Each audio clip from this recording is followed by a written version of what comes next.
You're watching Fox 45 Morning News. All local, all morning.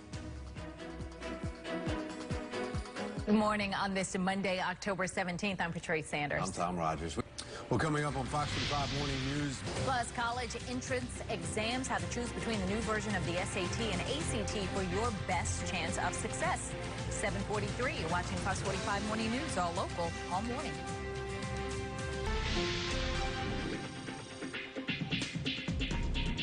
On this Monday morning, and the new SAT versus the ACT. What's it take and how the SAT has changed. We're right in the middle of SAT taking season. Here now to help those high school students who may be stressing out, looking to take the SAT. Well, founder and vice chairman of C2 Education, David Kim. Thank you so much for coming in. Hey, appreciate it. Glad to be here. Yeah, this is one of those things. I started sweating when I was looking up different dates for when the SATs are coming out. Yeah. Went back to PSATs, SATs.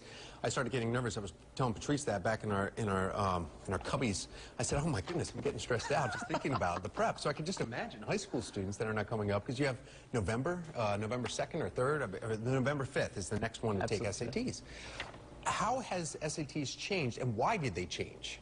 Yeah, so I mean, the SAT has changed, number one, because they felt like the test wasn't a good predictor for college success. And then college admissions officers were giving a lot of feedback. And then two, a lot of parents were also complaining that it didn't seem very relatable to what, kids were learning at school. Okay. The other reason they don't really talk about, the ACT was gaining a lot of market share on the SAT the past couple of years, actually surpassing the number of SAT test takers, and so a lot of the changes were also kind of a reaction to that from a business perspective. A lot of colleges will ask one or the other. Yeah. Some say we'll take both, but Correct. Most of them will say, no, we want you to take SAT or the ACT. So if you're planning to go to certain colleges, you really need to find out exactly what they prefer. Yeah, so it used to be the case where the ACT was more popular in the Midwest and the South. And the SAT was more popular on the East and West Coast. Over the past, 20 years, though, that's really been negated, where both tests are almost interchangeable at almost every college university now. C2 Education, you're the founder of that. How do you tell your students to prepare, the best way to prepare for the new SAT? What compared to what you were saying maybe 10, 15 years ago? Yeah. Well, so the new SAT has made a lot of changes to make it more similar to the ACT now. So they got rid of any penalties for wrong answers. They've made the essay optional. They've reduced the number of answer choices.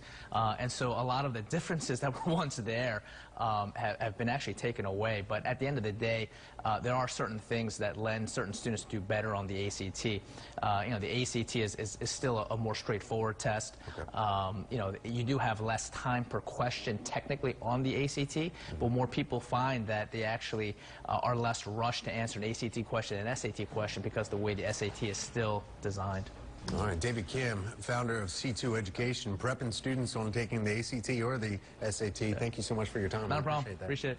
All right, well, now, of course, we want to find out exactly what the weather's going to be like if you're heading outside this week. Jonathan Myers is here. Jonathan, did you take ACT or SAT? SAT all the way. I was one of those kids on the East Coast that just took, I remember that, in the Midwest and the South. Everyone took the ACT back then, but now it's going to be interesting when my kids are heading to college in maybe about 10, 15 years, what the testing situation will be then. Not sure the decisions we'll make there.